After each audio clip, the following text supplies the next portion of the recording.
तो आइए शुरुआत करने जा रहा हूं आज की सबसे बड़ी खबर के साथ। बड़ी खबर है, दुनिया की नजर अब तक ईरान और इजराइल और अमेरिका की जंग पर थी, लेकिन एक और जंग शुरू हो गई है पड़ोसी मुल्क पाकिस्तान में, वो भी रमजान के महीने में। रमजान में मुनीर कैसे हैवान बन गया उसकी एक तस्वीर दिखाऊं। एयर स्ट्राइक की पाकिस्तान ने अपने फाइटर उतार दिए और ये सीधे फाइटर भेज दिया अफगानिस्तान।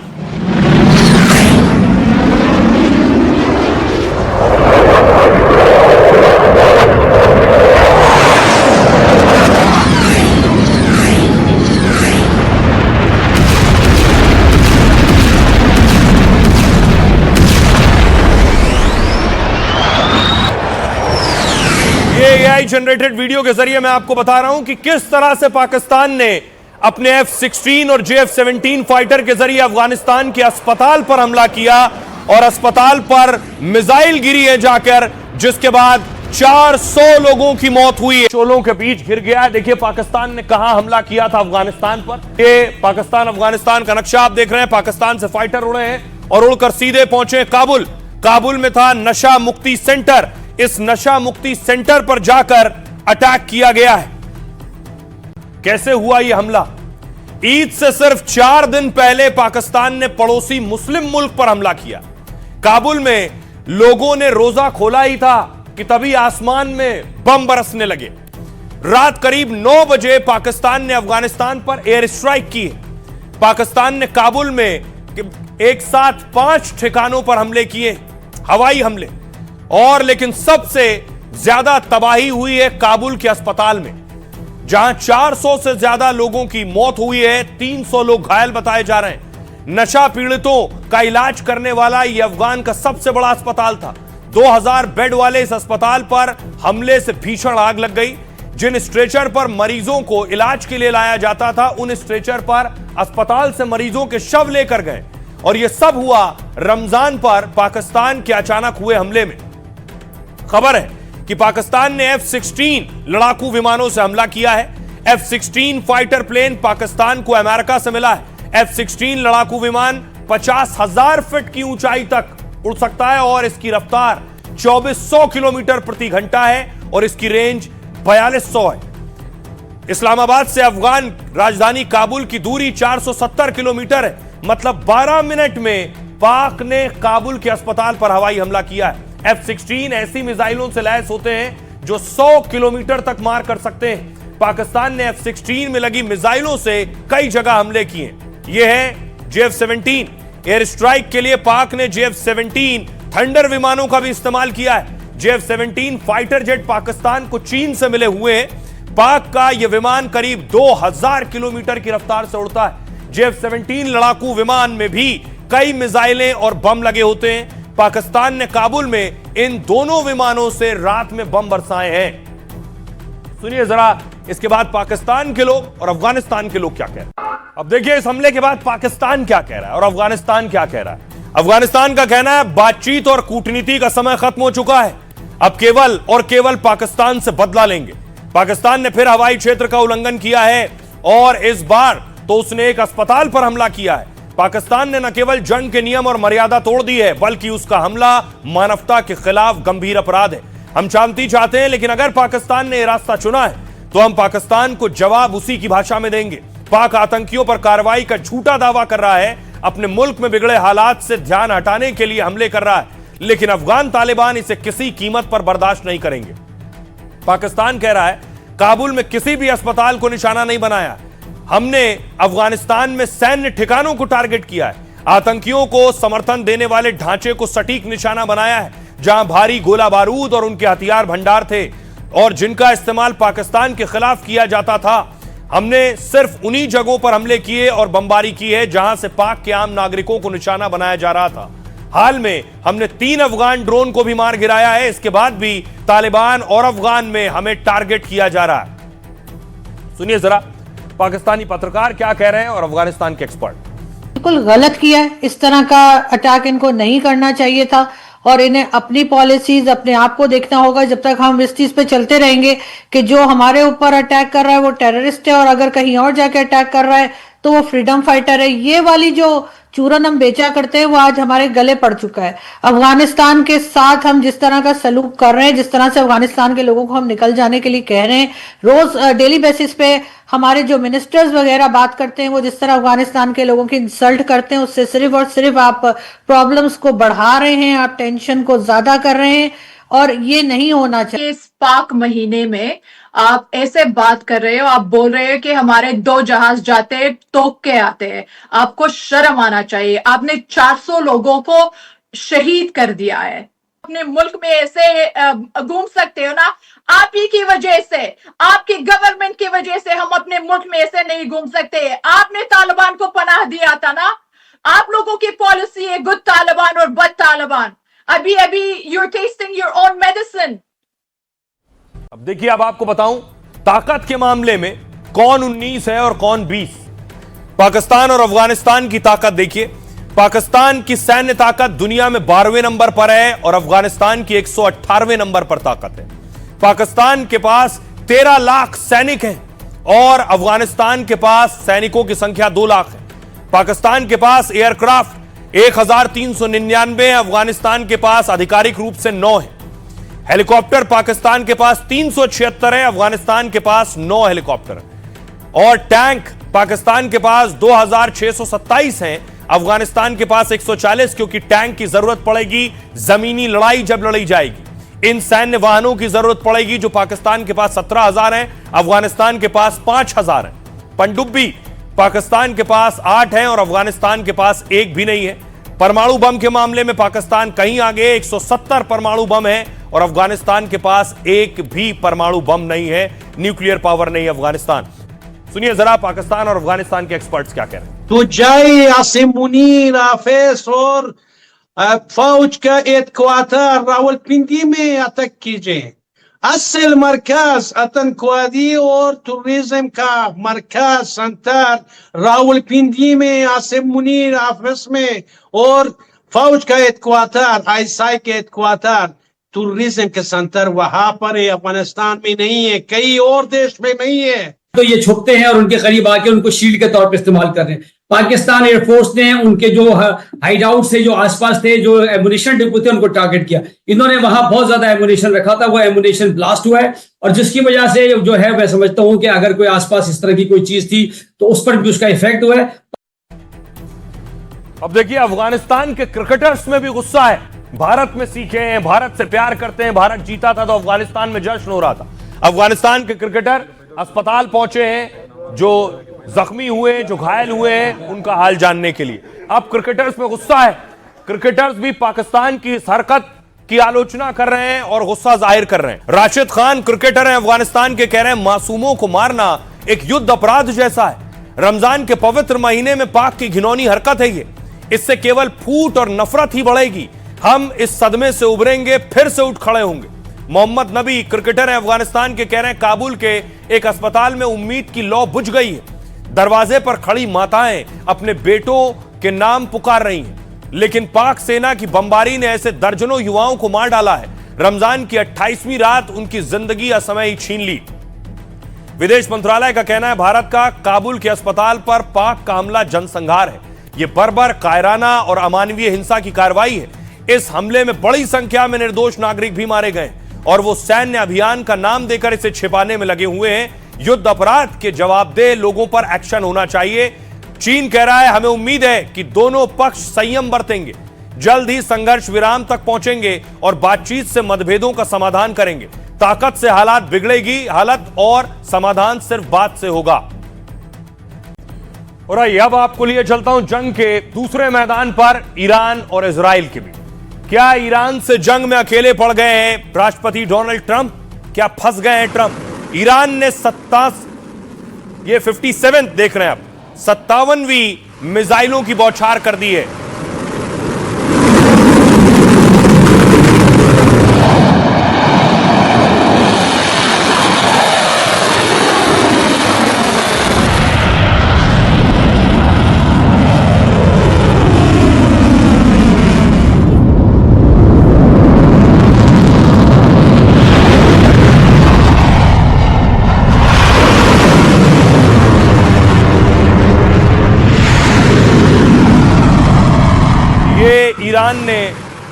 मिसाइलों के 57वें चरण की शुरुआत की है और उसके तहत यह बौछार की गई है। और ईरान के टारगेट पर इजराइल से ज्यादा अमेरिकी ठिकाने, वो यूएस बेस हो या अमेरिका दूतावास हो अमेरिका का। या अल्लाह!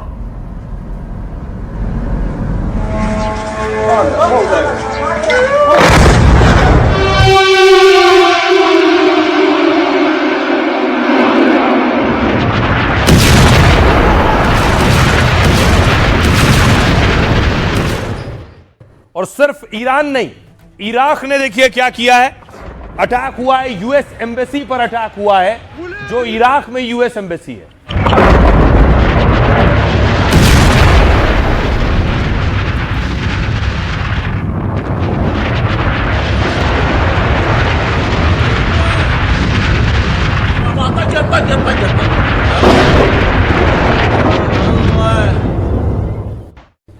और बगदाद में जब ईरानी मिसाइल आसमान में थी तो अमेरिका के डिफेंस सिस्टम ने मिसाइल दागी है इंटरसेप्ट करने के लिए।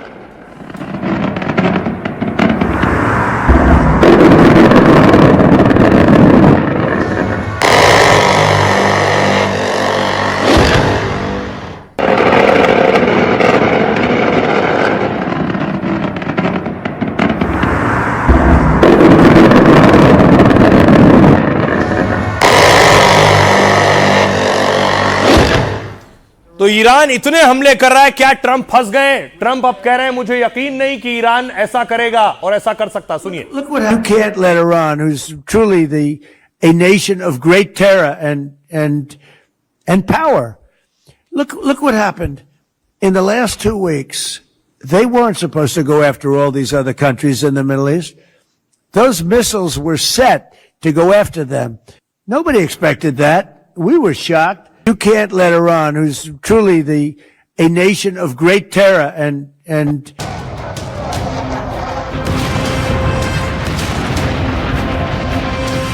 क्या ईरान से जंग में ट्रंप बुरी तरह घिर गए हैं? ट्रंप को अंदाजा नहीं था कि ईरान इस तरह मिडिल ईस्ट में हमले करेगा। जंग के 18वें दिन भी ईरान सरेंडर को तैयार नहीं है। ईरान ने अमेरिका का शांति प्रस्ताव खारिज कर दिया है। उधर हॉर्मूज के हालात ने ट्रंप की टेंशन बढ़ा दी है। नेटो देश भी ट्रंप की अपील के बावजूद सामने नहीं आना चाहते। जर्मनी, ब्रिटेन सहित कई देशों ने सैन्य कार्रवाई में हिस्सा लेने से इनकार कर दिया है। सवाल उठ रहे हैं कि ट्रंप इस जंग में अकेले पड़ गए हैं। अब देखिए जरा ट्रंप कैसे फंस गए। ट्रंप को नहीं यकीन कि ईरान इतना हमला करेगा, इतनी मार मारेगा। दूसरी तरफ जो साथी हैं ये भी तैयार नहीं है साथ देने को। ट्रंप क्या कह रहे हैं? जंग के 18वें दिन डोनाल्ड ट्रंप ने बड़ा बयान दिया। उन्होंने कहा कि ईरान बड़ी शक्ति है, एक ताकतवर देश है। ट्रंप बोले उम्मीद नहीं थी कि ईरान खाड़ी देशों पर हमला कर देगा। तो क्या खाड़ी देशों पर ईरानी हमले ने ट्रंप को परेशान किया है? क्या ट्रंप को एहसास होने लगा है कि ईरान भारी पड़ रहा है? शायद हां, क्योंकि यूरोपीय देशों ने भी ट्रंप का साथ छोड़ दिया है। ट्रंप नेटो देशों से हॉर्मूज में रास्ता खुलवाने की अपील कर रहे हैं। ट्रंप ने कहा मदद नहीं की तो नेटो का भविष्य खराब हो सकता है। लेकिन नेटो देशों ने साफ कहा है कि वो अपने वॉरशिप नहीं भेजेंगे। जर्मनी कह रहा है कि वो किसी भी सैन्य कार्रवाई में हिस्सा नहीं लेगा। जर्मन चांसलर ने कहा कि बमबारी से किसी को झुकाना सही नहीं है। ब्रिटेन के पीएम कीर स्टारमर ने कहा है कि उनका देश यह युद्ध नहीं लड़ेगा, इस युद्ध में नहीं फंसेगा और किसी भी कदम में ज्यादा से ज्यादा देशों की सहमति जरूरी है। इटली ने भी 2 टूक कह दिया है कि जंग नहीं बल्कि बातचीत से हल निकले। फ्रांस ने भी स्ट्रेट ऑफ हॉर्मूज में अपने युद्धपोत भेजने से इनकार कर दिया है। यूरोपीय देशों ने सैन्य कार्रवाई की बजाय कूटनीति पर जोर दिया है। उधर ऑस्ट्रेलिया और जापान ने भी जंग में कूदने से मना कर दिया है। अब ट्रंप अकेले बचे, या तो युद्ध रुकवाएं या जंग लड़ें या फिर ईरान को अकेले, इजराइल को और ईरान को अकेले लड़ने के लिए छोड़ दें। सुनिए जरा ट्रंप क्या कह रहे हैं। मुझे लगता है कि वह मदद करेगा। मैंने कल ही उससे बात की। मैं उस पर ज्यादा दबाव नहीं डालता क्योंकि मेरा मानना है कि हमें किसी की जरूरत नहीं है। हम दुनिया के सबसे ताकतवर देश हैं। हमारे पास दुनिया की सबसे शक्तिशाली सेना है। मैं यूके से खुश नहीं था। मुझे लगता था कि वो शामिल होंगे, शायद, लेकिन उन्हें पूरे उत्साह के साथ शामिल होना चाहिए। हम कई वर्षों से नाटो के जरिए इन देशों की रक्षा कर रहे हैं, क्योंकि नाटो असल में हम ही हैं। आप पुतिन से पूछ सकते हैं, पुतिन हमसे डरता है। उसे यूरोप से बिल्कुल डर नहीं लगता। वह संयुक्त राज्य अमेरिका से और उस सेना से डरता है जिसे मैंने अपने पहले कार्यकाल के दौरान बनाया था। And we spend a lot of अब देखिए जरा, एक तरफ ट्रंप कह रहे हैं उन्हें यकीन नहीं था, कि ट्रंप को लग रहा था मैं तो हजारों किलोमीटर दूर हूं, ईरान की कोई मिसाइल अमेरिका तक आएगी नहीं, उसे मारना होगा वो इजराइल में मारेगा। लेकिन ईरान अमेरिका के बेस जो मुस्लिम देशों में उस पर अटैक कर रहा है, खास से दुबई में।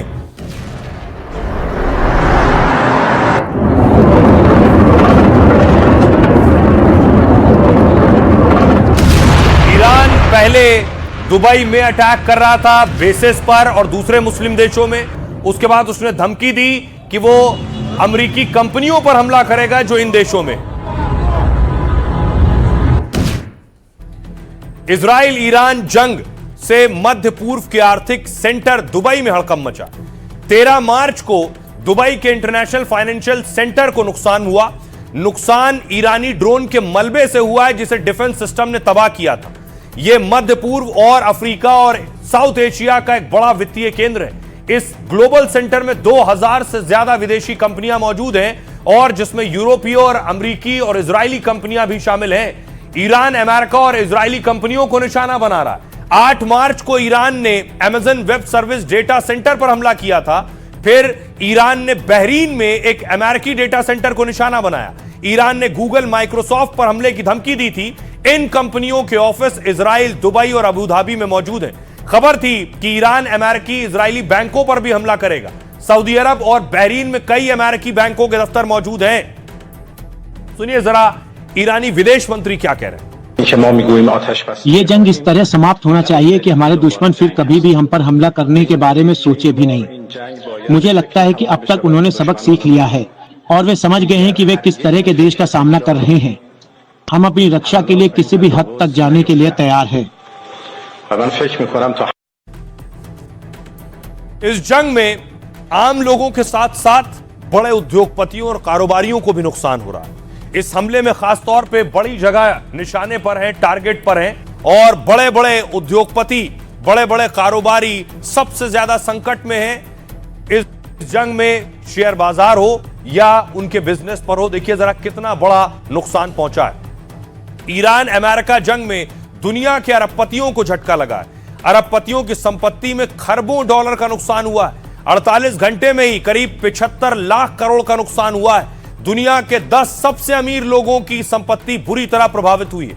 इलॉन मस्क टेस्ला के शेयरों में पिछले 15 दिनों में करीब 12% गिरावट आई है। मस्क की नेटवर्थ फरवरी के अंत में 841 बिलियन डॉलर के करीब थी, वो अब गिरकर 790 बिलियन डॉलर के आसपास आ गई है। हालांकि इलॉन मस्क अब भी नंबर 1 पर बने हुए हैं, लेकिन उनकी संपत्ति में 51 अरब डॉलर की भारी कमी आई है। उनकी संपत्ति में करीब 4704 करोड़ की कमी आई। जेफ बेजोस, अमेज़न के संस्थापक जेफ बेजोस को भी तगड़ा नुकसान पहुंचा है। हॉर्मुज बंद होने से अमेज़न की शिपिंग लागत बढ़ने की आशंका जताई जा रही है और इस वजह से निवेशकों ने शेयर बेचना शुरू किया। बेजोस की संपत्ति में पिछले 18 दिनों में करीब 2400 करोड़ की कमी आई है। केपी सिंह, भारतीय अरबपतियों पर भी जंग का असर दिख रहा है। Real estate king KP Singh को सबसे ज्यादा नुकसान हुआ है। रिपोर्ट के मुताबिक केपी सिंह की संपत्ति में 23% की गिरावट आई है। अजीम प्रेमजी की संपत्ति में 21.3% की कमी आई है। उनकी संपत्ति घटकर 21.6 बिलियन डॉलर रह गई है। इस लिहाज से उन्हें लगभग 53,000 करोड़ से ज्यादा का नुकसान हुआ है। सुनिए जरा अब इस नुकसान पर और इस हालात पर विदेश मामलों के जानकार रविंदर सचदेवा साहब क्या कह रहे हैं। कोलैप्स भी करेगा, डिपेंड करेगा मार्केट की साइकोलॉजी कैसी है। रेट गिर रहे हैं तो फिर लोग वो भी तो आ रहे हैं ना जिनको बार्गेन दिख रहे हैं। तो डिपेंड करेगा ये कि आने वाला फ्यूचर कैसा दिखता है, अगले 3 महीने 6 महीने अगला साल कैसा दिखता है दुबई। और हम जब दुबई की बात कर रहे हैं, हम सभी को इंक्लूड कर रहे हैं, right. Dubai and Abu Dhabi, Sharjah, Arab Emirates के जो वेरियस हैं, उधर आप कतर भी देख लीजिए, उधर कुवैत भी देख लीजिए, बहरीन भी देख लीजिए, ओमान भी देख लीजिए, सऊदी अरेबिया भी देख लीजिए। हर जगह ये जो प्रेशर्स हैं प्रॉपर्टी के डाउनवर्ड होंगे, डेफिनेटली यस। दुबई में ज्यादा होंगे। अर्ली टू से कि मतलब मार्केट गिर तो रही है, वो दिख रही है।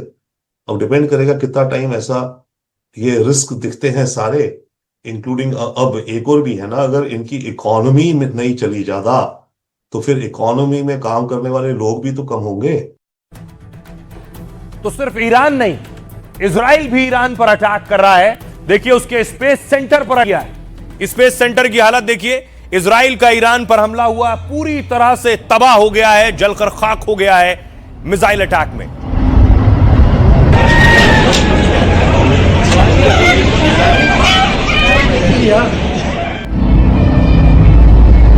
इसमें ईरान का स्पेस सेंटर और पुलिस स्टेशन जो जलकर राख हुआ है।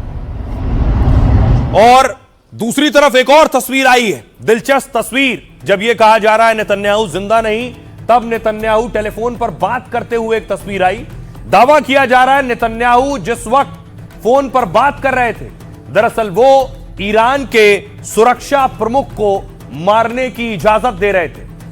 सुरक्षा प्रमुख को मार गिराया है इजराइल ने ईरान के, और बताया जाता है वो खमनेई से ज्यादा ताकतवर थे सेना के लिहाज से। आपको बताऊं कौन थे ईरान के सुरक्षा प्रमुख। ये है लारिजानी, अली लारिजानी पर अटैक किया है। यह अटैक इजराइल ने किया है और इजरायली हमले में इनकी जान चली गई। अगली तस्वीर देखिए, पिछले दिनों ही एक प्रोटेस्ट में लारिजानी शामिल हुए थे। यह तस्वीर खमनेई के साथ आप देख रहे हैं लारिजानी की। अब आप समझ सकते हैं कि खमनेई के साथ जिसकी तस्वीरें हो वो कौन सी शख्सियत होगा। यह प्रदर्शन की तस्वीर आप देख रहे हैं। अभी जब कमांडर्स की मौत हुई और इजरायली अटैक हुए, तब लारिजानी सड़कों पर थे।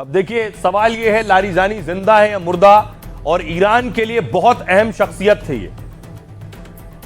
किस तरह से लारिजानी को मारा गया। खमनेई के बाद ईरान के सबसे ताकतवर शख्स लारिजानी को मारे जाने को लेकर अटकलें। इजराइल ने ईरानी सेना प्रमुख के मारे जाने का दावा किया है। किन लारिजानी के अकाउंट ने से एक चिट्ठी पोस्ट की गई है और इसके बाद लारिजानी की मौत को लेकर सस्पेंस और बढ़ गया है। आपको बताऊं कि इस चिट्ठी में शहीद सैनिकों को श्रद्धांजलि दी गई। टाइम्स ऑफ इजराइल ने लारिजानी की मौत का दावा किया है। इजरायली अधिकारियों के हवाले से दावा किया गया है। सोमवार रात इजराइल ने एयर स्ट्राइक की और दावा है इसी हमले में खमनेई के करीबी लारिजानी की मौत हुई है। अली लारिजानी ईरान के बड़े चेहरों में गिने जाते हैं। वो ईरान की सर्वोच्च राष्ट्रीय सुरक्षा परिषद से जुड़े प्रमुख पद पर कार्यरत हैं। ईरान की सुरक्षा नीति, परमाणु कार्यक्रम में उनकी भूमिका रही है। अमेरिकी राष्ट्रपति ट्रंप को लेकर भी लारिजानी ने सख्त बयान दिया था।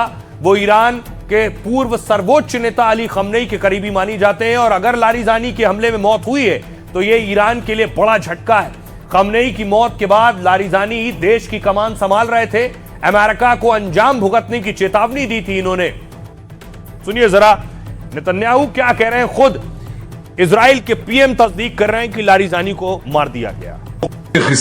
हमने अली लारिजानी को मार गिराया है। वो ईरानी सेना का बॉस था, साथ ही भीड़ का गैंगस्टर भी। हम ईरानी शासन को खत्म कर रहे हैं ताकि ईरान की जनता उन्हें हटा सके। ये सब तुरंत ही नहीं हो पाएगा, ना ही ये सब आसानी से हो जाएगा, लेकिन अगर हम जिंदा बचे तो हम चाहेंगे कि ईरान के लोगों का भविष्य उनके हाथों में सौंपा जाए। मुझे अभी अभी बताया गया है कि ईरान के सर्वोच्च सुरक्षा काउंसिल का हेड अली लारिजानी मारा गया है। उसके साथ सुलेमानी को भी मार गिराया गया है। कल देर रात हुए हमले में दोनों को मार गिराया गया। तो लारिजानी मार दिए गए, ये नेतन्याहू कह रहे हैं। लेकिन नेतन्याहू जिंदा है या नहीं, उनको लेकर भी 1000 अटकलें हैं। एक नेतन्याहू का वीडियो आया, कहा गया ये वीडियो एआई है। दावा किया गया नेतन्याहू का ये वीडियो फेक है और उनकी 6 उंगलियां हैं, ये दावा किया गया। उनके जितने वीडियो आ रहे हैं यही दावा किया जा रहा है। अगली तस्वीर देखिए जरा, ये देख रहे हैं। इसमें दावा किया गया, ये वही वीडियो है कि जिसमें कहा गया 6 उंगलियां हैं। और इस वीडियो के सामने आने के बाद ये देखिए 6 उंगलियों वाला वीडियो आया। इस वीडियो के सामने आने के बाद नेतन्याहू खुद सामने आए और उन्होंने कहा मैं जिंदा हूं और एक और वीडियो जारी किया। अब इस वीडियो को लेकर भी दावा किया गया कि यह भी एआई है, यह भी फेक है। और दावा करने वाले कह रहे हैं देखिए जो कॉफी रखी है, नेतन्याहू भरा ग्लास उठाते हैं, कॉफी छलकती नहीं है। उसके बाद नेतन्याहू कॉफी पीते हैं लेकिन ग्लास उतना ही भरा है। לחיים, אני חושב שהמסר לאנשים שיוצאים ומתאווררים, לצאת להתאוורר, אבל ליד מרחב מוגן. ממשיכים. אתם אומרים לי להמשיך, אני אומר לכולכם, גם אתם תמשיכו להישמע להוראות פיקוד העורף כל הזמן. שאלת אותי. ראש הממשלה אומרים ברשת दावा करने वाले कह रहे हैं नेतन्याहू ने खुद के जिंदा होने के लिए जो वीडियो जारी किया वो भी फर्जी है, ये दावा है। מספר אצבעות. אתה יכול להראות לנו? פה. היית? יפה מאוד. לחיים. אני חושב שהמסר לאנשים שיוצאים ומתאווררים, לצאת להתאוורר. नेतन्याहू ने उसके बाद एक तीसरा वीडियो जारी किया, उसके भी फर्जी होने के दावे किए जा रहे हैं। नेतन्याहू इसमें खड़े हैं, ध्यान से देखिए, अंगूठी पहना हुआ उन्होंने, लोगों के बीच पहुंचते हैं, अंगूठी पहनी हुई है, हाथ लेकिन आगे बढ़ाते हैं, अंगूठी गायब हो जाती है। देखिएगा अभी दिख रही है अंगूठी, हाथ आगे बढ़ा, अब अंगूठी नहीं है। देखिए तो दावा करने वाले कह रहे हैं नेतन्याहू का ये वीडियो भी फर्जी है। לכולכם מגיע. יצאתם להתאוורר? לכן, יצאתם להתאוורר קצת? קצת לספוג שמש. להתאוורר קצת? טוב, גם לא מגיע קצת. לכולכם מגיע. अब सवाल यह है कि नेतन्याहू क्या जानबूझकर ऐसा कर रहे हैं? वॉर के वक्त क्या यह स्थिति है, ऐसे करने के हालात हैं? अलग अलग जगह कई नेतन्याहू की जब से 6 उंगलियों वाली तस्वीर आई है, उनके जिंदा होने को लेकर सोशल मीडिया पर बहस छिड़ गई। दावा किया जा रहा है कि इजराइल नेतन्याहू के एआई वीडियो जारी कर रहा है। सवाल उठ रहे हैं, अगर नेतन्याहू जिंदा है तो एआई वीडियो क्यों? दरअसल युद्ध के समय सुप्रीम कमांडर को बचाना प्रमुख लक्ष्य होता है। ऐसे में हमले की हालत में उन्हें खुफिया जगहों पर रखा जाता है या फिर सार्वजनिक जगहों पर भेजने के लिए बॉडी डबल का इस्तेमाल किया जाता है। बॉडी डबल यानी हमशक्ल का इस्तेमाल खतरे से बचाने के लिए किया जाता है।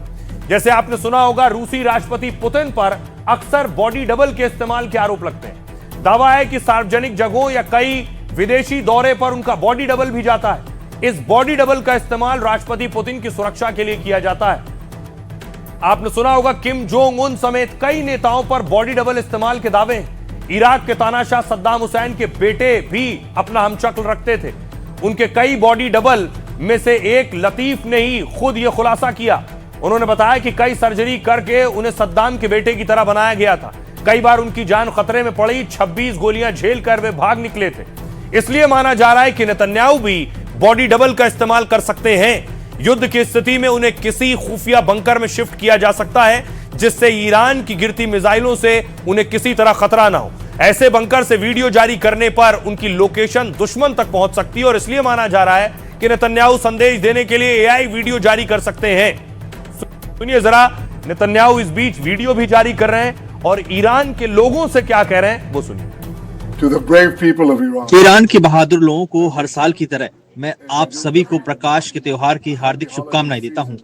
यह त्योहार ईरानी लोगों के उस प्राचीन विश्वास का प्रतीक है कि प्रकाश अंधकार पर विजय प्राप्त करेगा, अच्छाई बुराई पर विजय प्राप्त करेगी। इस साल इस त्योहार का विशेष महत्व है। इसे अपने मित्रों, परिवार और प्रियजनों के साथ मनाएं। इस अवसर पर मैं आप सभी को नवरोज की हार्दिक शुभकामनाएं देता हूं। स्वतंत्र का वर्ष मेरे प्रिय मित्रों, आप सभी के लिए आशा की एक नई शुरुआत है।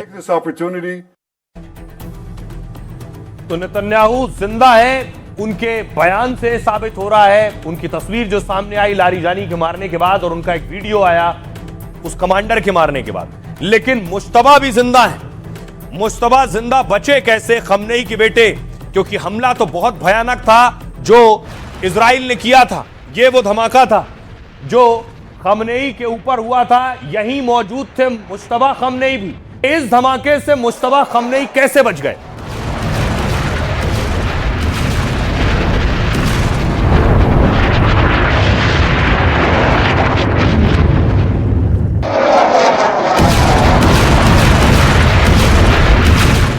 अब मैं आपको बताऊं कि आखिर खमनेई के सुपुत्र मुश्तबा खमनेई इस हमले से बचे कैसे। 28 फरवरी को हमले में बाल बाल मुश्तबा खमनेई बचे। एक रिपोर्ट को में इसको लेकर दावा किया गया। इस हमले में सुप्रीम कमांडर अली खमनेई की मौत हो गई। हमले में खमनेई की पत्नी, बेटी की भी मौत हो गई। परिवार के दूसरे सदस्य के साथ कई सीनियर अफसर भी मारे गए थे। जूनियर खमनेई भी इस हमले की चपेट में करीब करीब आ गए थे। बस कुछ सेकंड की वजह से मुश्तबा खमनेई बाल बाल बच गए। दरअसल कुछ सेकंड पहले ही मुश्तबा मौके से दूर हो गए थे।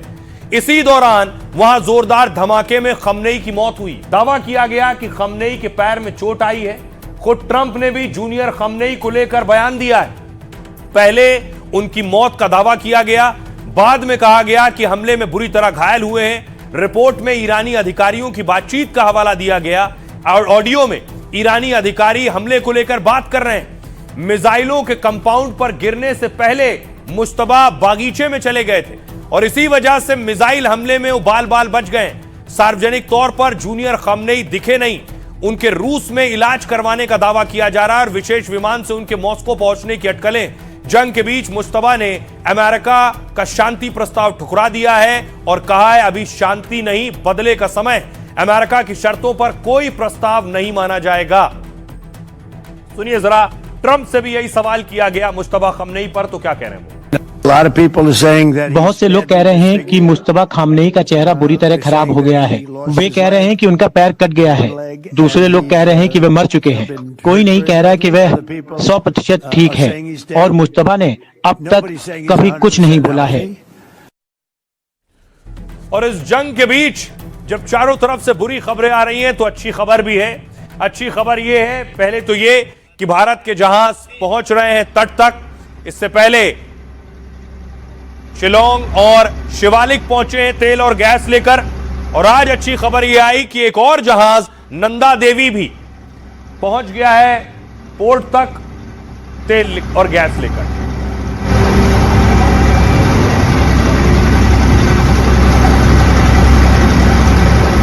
ये नंदा देवी की तस्वीरें आप देख रहे हैं, जो भारत पहुंचा है और अच्छी खबर लेकर पहुंचा है। लगातार 2 दिनों में 2 जहाज गैस लेकर भारत पहुंचे।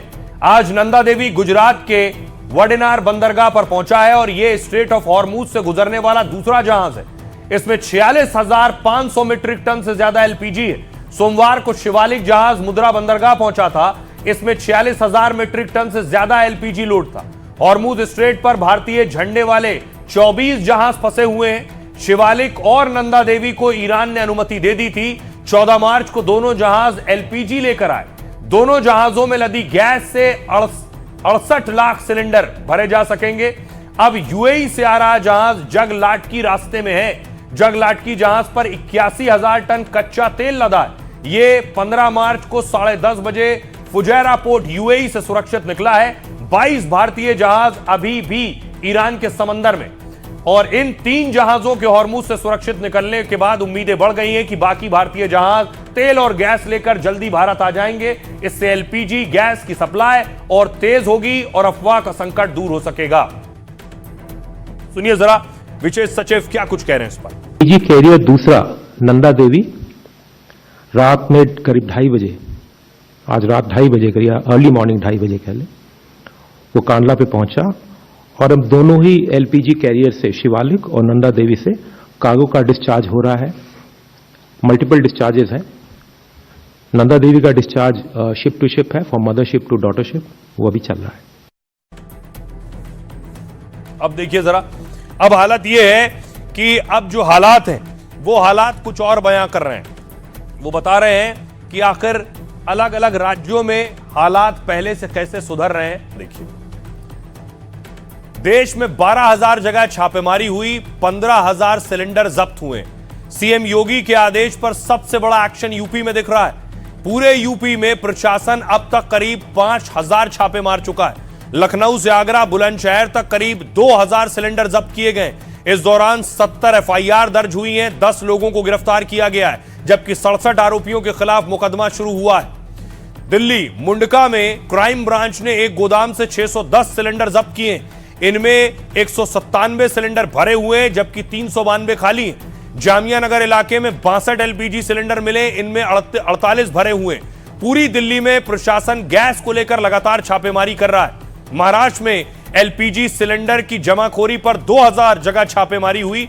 इनमें 1200 सिलेंडर मिले हैं, जिनकी कीमत 33 लाख बताई जा रही है। इस पूरे मामले में 23 केस दर्ज हुए, 18 लोगों को गिरफ्तार किया गया। मुंबई के वर्ली इलाके में 100 से ज्यादा सिलेंडर जब्त किए गए हैं। भिवंडी में भी ऑपरेशन चलाकर एक ट्रक और टेम्पो पकड़ा गया। इसमें 330 सिलेंडर बरामद हुए, जिसमें 56 सिलेंडर भरे हुए थे। एमपी में देखिए 1200 छापे मारे गए, जिनमें 1800 सिलेंडर जब्त किए गए। भोपाल में चाय की दुकान से 24 कमर्शियल और 15 घरेलू एलपीजी सिलेंडर मिले। इसके अलावा कटनी इलाके में भी 22 घरेलू सिलेंडर बरामद हुए। छत्तीसगढ़ में 102 जगहों पर छापा पड़ा है, जिसमें 741 सिलेंडर जब्त किए जा चुके हैं। सबसे ज्यादा कार्रवाई रायपुर में हुई है, जहां 392 एलपीजी सिलेंडर जब्त हुए, और इसके बाद दूसरा नंबर बिलासपुर का है, जहां 310 सिलेंडर मिले हैं। सुनिए जरा ज्वाइंट सेक्रेटरी क्या कुछ कह रही है। बहुत सारी स्टेट गवर्नमेंट्स ने ऑलरेडी कंट्रोल रूम एस्टैब्लिश कर लिए हैं, और इनफैक्ट कई सारी सरकारों ने तो डिस्ट्रिक्ट लेवल पर भी मॉनिटरिंग कमेटी का कॉन्स्टिट्यूशन कर दिया है, जैसे राजस्थान, तेलंगाना, गोवा, हिमाचल प्रदेश, जम्मू कश्मीर, महाराष्ट्र, उड़ीसा, तमिलनाडु। एनफोर्समेंट एक्शन के बारे में अब तक पिछले कुछ दिनों में लगभग 12,000 रेड हुई हैं, लगभग 15,000 सिलेंडर्स सीज हुए हैं। अब देखिए जरा, गैस और तेल तो आ रहा है, भारत ने अपना युद्धपोत भेज दिया है समंदर में। यह आईएनएस सूरत की तस्वीर आप देख रहे हैं। आईएनएस सूरत वहां पहुंच चुका है, बताया जा रहा है, और आईएनएस सूरत भेजा गया है। जिस दौर में दूसरे देश डर और घबरा रहे हैं अपने युद्धपोत भेजने के लिए, भारत ने भेजा है अपना युद्धपोत।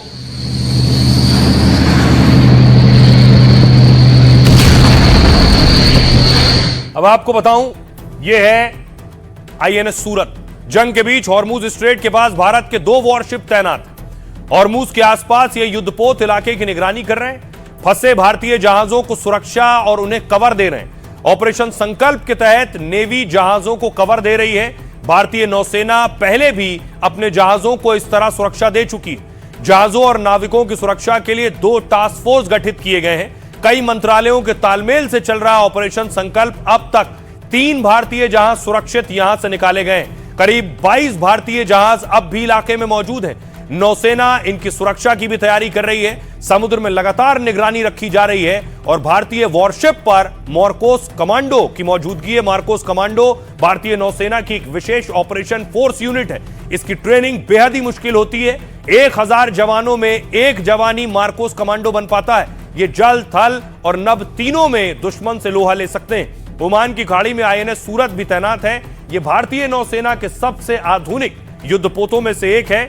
यह जहाज सुपरसोनिक क्रूज मिसाइल ब्रह्मोस से लैस है, और इसमें लंबी दूरी की सतह से हवा में मार करने वाली मिसाइलें भी लगी हुई हैं। सुनिए जरा, ट्रंप भी मदद मांग रहे हैं दूसरों से कि हॉर्मुज पर आ जाओ, कोई आ नहीं रहा है। क्या कह रहे हैं?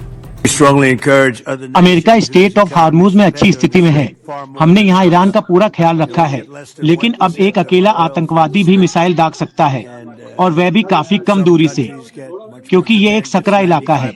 यही कारण है कि ईरान हमेशा से इसका इस्तेमाल एक हथियार के रूप में करता आया है।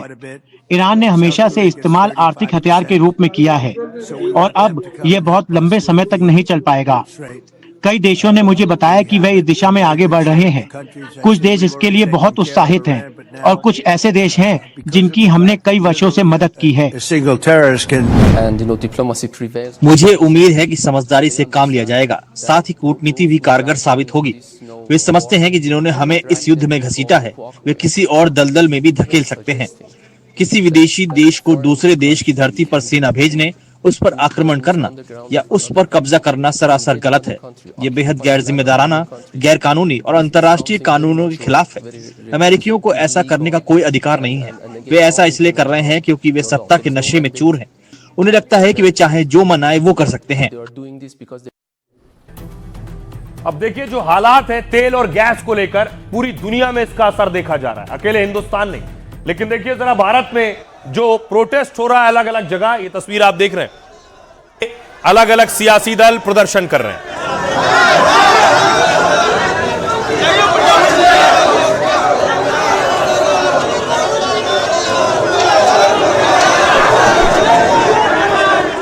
भारत में जमाखोरी कर रहे लोगों पर भी एक्शन हो रहा है। अलग अलग राज्य सरकारें और उनकी पुलिस कार्रवाई कर रही है, और सैकड़ों सिलेंडर बरामद किए गए।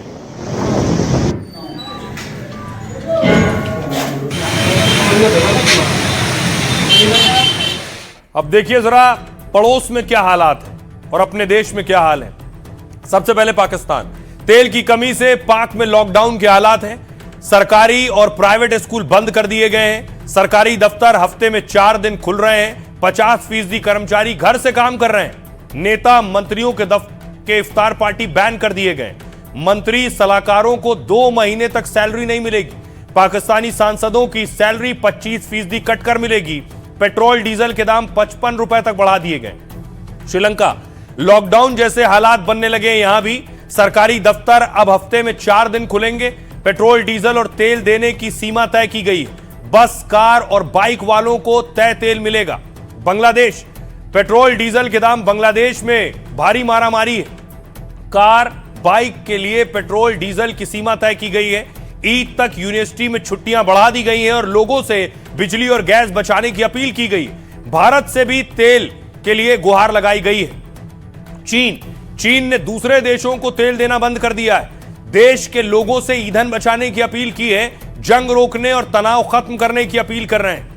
हिंदुस्तान, देश के पास तेल का पर्याप्त भंडार है, सरकार का कहना है। रिपोर्ट है कि 40 से 45 दिनों का रणनीतिक भंडार है। दुनिया भर में संकट के बाद भी तेल के दाम नहीं बढ़ाए। 40 देशों से भारत तेल और गैस खरीद रहा है। गैस संकट की अफवाह से पैनिक बुकिंग बढ़ी थी। हॉर्मूज से जहाज आने से सप्लाई और इसकी तेजी आएगी। इसमें सरकार के एक्शन और सफाई से हालात सुधरे हैं। सुनिए जरा रूस के विदेश मंत्री क्या कह रहे हैं और जर्मन चांसलर क्या कह रहे हैं। ईरान के साथ यूएस की लड़ाई उसके एनर्जी रिसोर्स पर कंट्रोल पाने के लिए है। जैसे वे लैटिन अमेरिका, कैरिबियन, फारस की खाड़ी और हमारी धरती से दूसरे हिस्सों से करते हैं। अमेरिका ने सोचा कि बिना उकसावे के हमला करके वे ईरान को 1-2 दिन में झुका देंगे, लेकिन मुझे विश्वास है कि वे अब समझ गए होंगे कि वे कितने गलत और गुमराह थे। इस क्षेत्र को एक अनंत युद्ध में नहीं फंसना चाहिए। हम इस युद्ध में भाग नहीं ले रहे हैं। हमने पहले ही दिन कहा था। हमें इस बात का कोई अंदाजा नहीं है कि आज तक इस तरह का कोई ऑपरेशन सफल कैसे हो सकता है। संयुक्त राज्य अमेरिका और इजराइल ने इस युद्ध के पहले भी हमसे चर्चा नहीं की। सोचिए जरा, ट्रंप ने क्या किया। पहले वेनेजुएला पर अटैक किया, वहां के राष्ट्रपति को उठा लिया। खमनेई को मार दिया तो दुनिया जंग में घुस गई है। और अब तैयारी है एक और देश पर कब्जा करने की, और वो है क्यूबा। वेनेजुएला, ईरान के बाद क्यूबा पर ट्रंप की नजर है। अमेरिकी राष्ट्रपति ट्रंप ने खुद इस पर बयान दिया है। ट्रंप ने कहा है वो क्यूबा को किसी भी रूप में लेने की सोच रहे हैं। वो चाहे तो क्यूबा के साथ कुछ भी कर सकते हैं, क्योंकि क्यूबा अब बहुत कमजोर देश है। क्यूबा में बिजली पूरी तरह से बंद कर दी गई है। इसके बाद अमेरिकी राष्ट्रपति का यह बयान आया है। इसी वजह से क्यूबा को ट्रंप का अगला प्लान माना जा रहा है। क्यूबा को महीनों से तेल की बड़ी खेप नहीं मिली है। अमेरिका ने यहां तेल आपूर्ति पर प्रतिबंध लगा रखा है। क्यूबा को पहले जो तेल वेनेजुएला से मिलता था, इस वजह से बिजली आपूर्ति बुरी तरह प्रभावित हुई है। क्यूबा की आबादी है 9 करोड़ 60 लाख। बिजली ठप होने से पूरे देश में अंधेरा छाया हुआ है। बिजली संकट के कारण लोगों की मुश्किलें वहां बढ़ गई हैं। तो ट्रंप एक तानाशाह की तरह व्यवहार कर रहे हैं। किसी को भी उठा लो, किसी पर भी कब्जा कर लो, किसी को भी मार दो। सुनिए ट्रंप क्या कह रहे हैं। क्यूबा एक बेहद सुंदर द्वीप है। यहाँ का मौसम शानदार है। हम इसे किसी भी हाल में लेना चाहते हैं, चाहे मैं इसे आजाद कराऊं या क्यूबा पर कब्जा करूं। मैं क्यूबा के लिए कुछ भी कर सकता हूं। हम इसे हर हाल में चाहते हैं।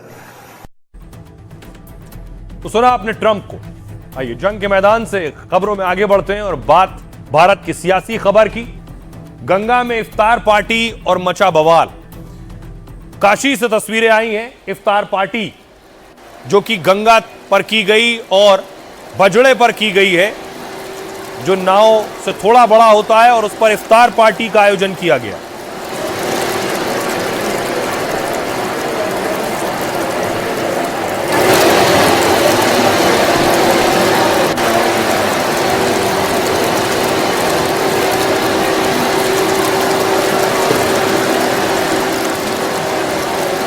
और ये जो इफ्तार हो रहा था, बवाल कैसे बढ़ा ये आप देख रहे हैं। बताया गया कि गंगा पर चिकन पार्टी चल रही थी। इफ्तार पार्टी में बिरयानी परोसी जा रही थी।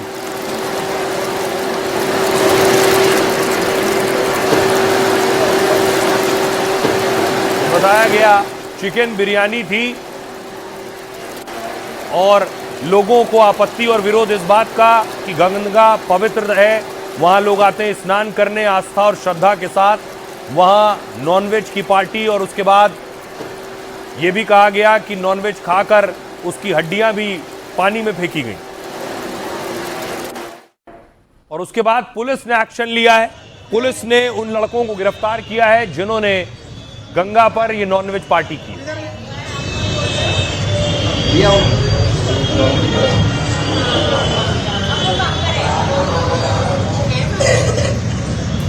काशी में गंगा नदी के बीच नाव पर इफ्तार पार्टी की गई।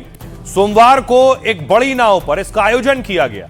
नाव पर रोजेदारों ने खजूर और फल खाकर रोजा खोला। हालांकि कथित तौर पर यहां चिकन बिरयानी भी परोसी गई। इफ्तार पार्टी का वीडियो सामने आया तो बवाल मच गया। चिकन बिरयानी पर हिंदू संगठन और भाजपा नेता भड़क गए। भाजपा के एक नेता ने थाने में मुकदमा दर्ज कराया और बिरयानी खाने के बाद हड्डियां गंगा में फेंकने का आरोप लगाया। शिकायत में कहा गया, मां गंगा सनातन धर्म में आस्था का प्रमुख केंद्र है। गंगा के जल से आचमन के लिए देश विदेश से लाखों श्रद्धालु आते हैं। गंगा की धारा में नाव पर बैठकर चिकन बिरयानी खाना और उसके अवशेषों को गंगा में फेंकना बहुत निंदनीय है। इससे सनातन अनुयायियों की भावनाओं को ठेस पहुंचा है। शिकायत में नाव चलाने वाले व्यक्ति पर कड़ी कार्रवाई की मांग की गई है। पुलिस को सबूत के तौर पर एक वीडियो पेश किया गया है और इसी शिकायत के आधार पर पुलिस ने 14 आरोपियों को गिरफ्तार किया है। फिलहाल इस मामले की जांच वाराणसी पुलिस कर रही है। सुनिए जरा इस पर सियासतदान क्या कुछ कह रहे हैं। इन्होंने लव जिहाद चलाया, लव जिहाद के साथ साथ लैंड जिहाद चलाया, थूक जिहाद चलाया, मूत्र जिहाद चलाया। अब ये धर्म जिहाद चला रहा है। और मैं मुसलमानों से कहना चाहता हूं कि अगर जो इस पर जुबान बंद रखे हैं वो भी माने जाएंगे। इन कट्टरपंथियों के आप संरक्षक हो। ऐसी रोजा अफ्तार पार्टी किसी पवित्र जगह पर खासतौर से जो सनातन धर्म से जुड़ी हुई है, जिससे लोगों को हर्ट होते हैं, ऐसा काम नहीं करना चाहिए। हद तो यह है कि अफ्तार करना इस मुल्क के अंदर जुर्म और गुनाह कब से हो गया। ये संविधान से बढ़कर कुछ नहीं है। और जो हजरात चंद लोगों के प्रेशर में आकर, उनके दबाव में आकर मुसलमानों के ताल्लुक से इस तरीके की कार्रवाइयां कर रहे हैं, वो ये ना भूलें कि कानून सबसे ऊपर है। ये बेहद निंदनीय और एक गंभीर अपराध है। हमारी आस्था और विश्वास के साथ में इन्होंने लगातार खिलवाड़ किया है। खाने के साथ साथ उन्होंने वीडियो बना के वायरल भी किया। यानी इनकी मानसिकता सिर्फ पिकनिक मनाने तक की नहीं थी, कोई चीज खाद्य वस्तु खाने की नहीं थी। इनकी मानसिकता थी हिंदू समाज को चिढ़ाने की कि हम कुछ भी कर सकते हैं। गंगा जमुनी तहजीब का भाषण देने वाले लोग कहाँ हैं? आज जिस तरीके से पवित्र पावन हमारी गंगा माँ का अपमान किया गया है, ये कहाँ गए अखिलेश यादव? आज एक शब्द नहीं फूटेगा कि अब गंगा जी का अपमान किया गया है। ये सिर्फ सनातन को लड़ाने के लिए काम करते हैं। राहुल गांधी की कलम और राहुल गांधी का मुंह कहाँ चला गया है? दही जम गई है उनके मुंह में। रहिए, आज की एक और खबर है, आपको लिए चलता हूं कुलदीप यादव की शादी में। ये तस्वीरें आप देख रहे हैं, कुलदीप यादव की शादी है और उसमें सीएम योगी आदित्यनाथ भी पहुंचे। ये रिसेप्शन की तस्वीरें आप देख रहे हैं, कुलदीप यादव का रिसेप्शन। यूपी की राजधानी लखनऊ की तस्वीरें। ये तस्वीर आप देख रहे हैं, यूपी के सीएम योगी आदित्यनाथ पहुंचे कुलदीप के रिसेप्शन पर।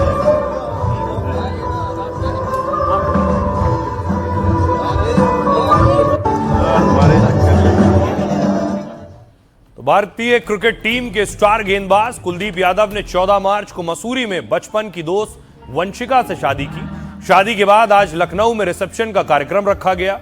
इस कार्यक्रम में सीएम योगी आदित्यनाथ आशीर्वाद देने पहुंचे। कुलदीप ने योगी के पैर छुए, वहीं वंशिका ने हाथ जोड़कर नमस्ते किया। सीएम योगी काफी देर तक कार्यक्रम में रुके। इस दौरान पूरे परिवार ने योगी के साथ तस्वीरें खिंचवाईं। इस रिसेप्शन पार्टी में योगी आदित्यनाथ के अलावा सपा प्रमुख अखिलेश यादव भी पहुंचे। उन्होंने कुलदीप और वंशिका को आशीर्वाद दिया। कार्यक्रम में करीब 900 मेहमानों को न्योता दिया गया था। क्रिकेट के कई स्टार भी कुलदीप यादव की रिसेप्शन पार्टी में शामिल होने पहुंचे। टीम इंडिया के हेड कोच गौतम गंभीर भी कार्यक्रम में शामिल हुए। उन्होंने कुलदीप को गले लगाया और वंशिका को शुभकामनाएं दी। इसके अलावा शिखर धवन और रविंद्र जडेजा भी पार्टी में शामिल होने पहुंचे। राइट, अब बारी है आज के लाइफ का फंडा की। देखते हैं क्या खास।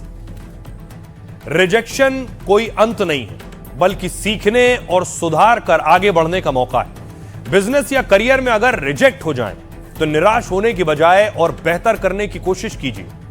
जैक मा अगर रिजेक्शन से हार मान जाते तो कभी एशिया के सबसे अमीर शख्स नहीं बन पाते। गरीब परिवार में जन्मे जैक मा बचपन में पढ़ाई में बहुत कमजोर थे। वो प्राइमरी स्कूल में 2 बार और मिडिल स्कूल में 3 बार फेल हो गए। किसी तरह पढ़ाई पूरी की और नौकरी पाने की कोशिश करने लगे तो कदम कदम पर उन्हें परेशानी और नाकामी हाथ लगी। हार्वर्ड यूनिवर्सिटी ने उन्हें 10 बार रिजेक्ट कर दिया। केएफसी में जैक मा वेटर की नौकरी के लिए भी तैयार थे, लेकिन नौकरी के लिए गए 24 में से 23 लोग चुन लिए गए, पर जैक मा को नहीं चुना गया। इस तरह 30 कंपनियों ने कह दिया कि तुम हमारे लायक नहीं हो, लेकिन उन्होंने हार नहीं मानी और इंटरनेट व्यवसाय शुरू किया। पर उनकी पहली 2 कंपनियां फिर नाकाम हो गई। कोई उन्हें फंड देने तक को तैयार नहीं था। जैक मा ने तब भी कोशिश नहीं छोड़ी। 17 दोस्तों के साथ मिलकर अपने छोटे से अपार्टमेंट में उन्होंने अलीबाबा की शुरुआत की। अपनी कंप्यूटर और ई कॉमर्स कंपनी कुछ ही सालों में दुनिया की सबसे बड़ी कंपनियों में शुमार की। जैक मा के पास आज 2 लाख करोड़ रुपए से ज्यादा की संपत्ति है। अपने संघर्ष से उन्होंने फंडा दिया। दूसरों के मना करने से खुद को अयोग्य मत समझिए। हार ना मानना सबसे बड़ी जीत है। जब तक आप कोशिश करना नहीं छोड़ते, आपके पास हमेशा मौका रहता है। तो जहां से जो अच्छा हासिल हो उसे अपनाइए, अपनी जिंदगी में उतारिए। अपना और अपनों का बहुत बहुत ख्याल रखिए। रुक रहे हैं ब्रेक के लिए।